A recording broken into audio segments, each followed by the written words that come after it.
Альхамдулиллах, вассалату вассаляму аля расулиллах, ва ба'д. Азан – это великое поклонение, которое не ограничено только для призывающего. Существует 5 деяний, которые может совершить любой мусульманин, услышавший азан. Первое деяние – это повторение слов азана за призывающим. Передаются слов Абу Саида аль-Худри, радийаллаху анху, что посланник Аллаха, саллиллаху алейхи вассалям, сказал: «Иза сами'тумун нидаа факулу митля ма якулу аль-муадзин». Если услышите призыв на намаз, то повторяйте то, что говорит муадзин. Повторять нужно каждое слово, кроме слов «Хайя аля ссалах, хайя аля аль-фалах». Вместо них нужно говорить слова «Ла хауля ва ла куввата илля биллах». Потому что в хадисе, который передал Бухари, говорится: когда Муавия услышал слова «Хайя аля ссалах», то он сказал «Ла хауля ва ла куввата илля биллах». Затем добавил: мы слышали, как таким образом произносил эти слова ваш пророк.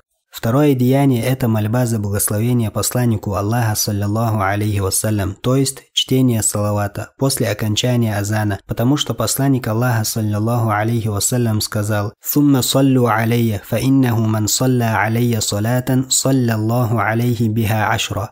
Затем помолитесь за мое благословение, ибо поистине того, кто помолится за мое благословение, Аллах благословит 10 раз.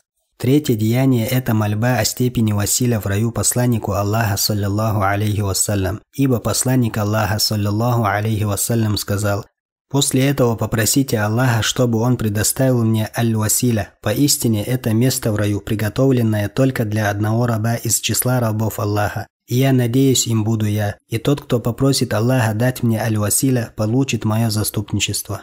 Четвертое деяние – это произношение слов шахады и выражение довольства Аллахом, его посланником и религией ислам, ибо посланник Аллаха, саллиллаху алейхи вассалям, сказал: «Ман каля хина ясмa'у аль-муадзина, ашхаду ан ла илаха илля Аллаху вахдаху ла шарика лах, ва анна Мухаммадан абдуху ва расулуху, радиту биллахи раббан, ва би Мухаммадин расулян, ва бил ислами динан, гуфира лаху дhanбу».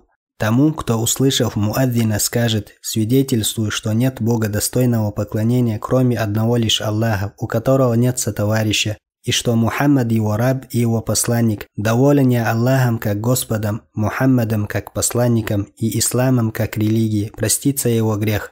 Пятое деяние – это любая мольба, в которой можно просить о чем угодно, ибо со слов Абдуллы ибн Амра передается о том, что однажды какой-то мужчина сказал: «Я Расул Аллах, инналь муадзинина яфдулунана». «О посланник Аллаха, муадзины имеют над нами превосходство». И посланник Аллаха, саллиллаху алейхи вассалям, сказал: «Куль кама якулун, фа иза интахейта фасаль ту'та». Повторяй то, что они говорят, а когда ты закончишь, проси у Аллаха, и будет тебе даровано. Эта сунна займет всего лишь 5 минут. А тот, кто подчинится сунне посланника Аллаха, саллиллаху алейхи вассалям, пойдет прямым путем. Ибо Аллах, субханаху ва тааля, говорит: «Ва ин тути'уху тахтаду». Если вы подчинитесь ему, то последуете прямым путем.